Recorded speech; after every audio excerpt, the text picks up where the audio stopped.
અમરેલી જિલ્લાના વડિયા શહેરમાં ખેડૂતની જમીનના રસ્તા સંબંધિત વિવાદને લઈને ધારાસભ્ય ગોપાલ ઇટાલિયાની મુલાકાત બાદ મામલાએ નવો વળાંક લીધો છે।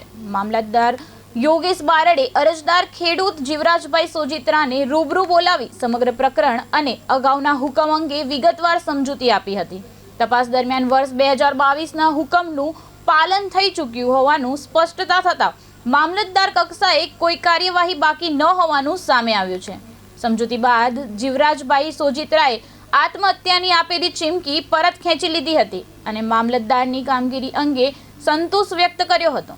કાલ ગોપાલભાઈ ઇટાલિયા આવ્યા હતા, વાત કરી હતી મુદ્દો હુકમને, એ મામલતદારની કામગીરી પૂર્ણ થઈ ગઈ છે।